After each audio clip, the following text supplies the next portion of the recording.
it's Katrina and Amy Jenkins here with Capital Cannabis Corner with Sacktown 5. We're talking about cannabis this week and enforcement. As always, enforcement has been a big component of the cannabis industry in California. Yes. And you brought up some updated information when it comes to the legislators today that we want to make sure that the public has some information on. Can you share a little bit about what that's about? Sure. Well, there's a lot of conversation around enforcement. Right. So with the emergence of the legal cannabis industry, we've also seen a rise in illicit activity. Because the legal industry, you have to pay taxes. You're subject to a very robust regulatory framework. So prices have gone up.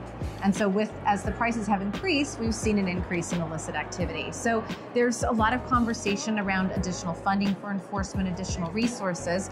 And Senator Steve Bradford, who I know has been on the show, has recently introduced a bill to also try to address enforcement and better inform consumers so they know if they are going into a lawful cannabis retail shop or, yes. Okay, you and I were talking about this off camera, and I had to say, that is actually something I didn't even think about. Right. When you see a retail store and you think it's going to be legal because it's up and running and it's in your community, but you're saying that that's not necessarily the case. No. So this is why this bill is now being looked at closely. And is it supported by industry? I mean, to assume so. It was just amended, so we will absolutely be supporting the legislation. And what this particular bill does around enforcement is it requires the state to essentially develop what it's being referred to as an emblem program. Okay. So consumers, when they walk into a cannabis store, know that they are walking into a lawful, legal, licensed facility versus an illegal facility. Correct. Product-wise and everything else. Correct. And the importance of that is, well, there's numerous reasons for that. One, we want to support the compliant cannabis marketplace.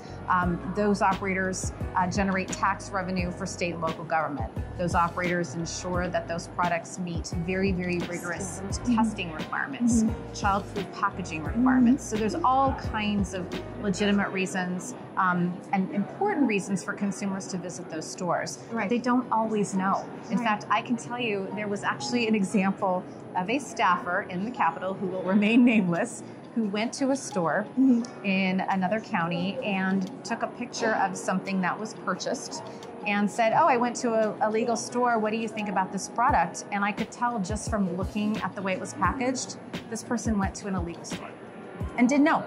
And so most people are probably not going to know unless now you said this emblem program ends up getting launched and there's a way of distinguishing the difference at the end of the day. Enforcement is key, and that's what we're keeping an eye on. Thanks for that update. You're welcome. And good luck today with all your testimonies and bills and everything you've been working on. She's been working so hard here at the Capitol for you guys and providing the information that you're seeking to understand the cannabis industry here in California. Stay tuned. More ads and follows. Thank you so much for everything, and we'll be continuing to roll more content throughout the week.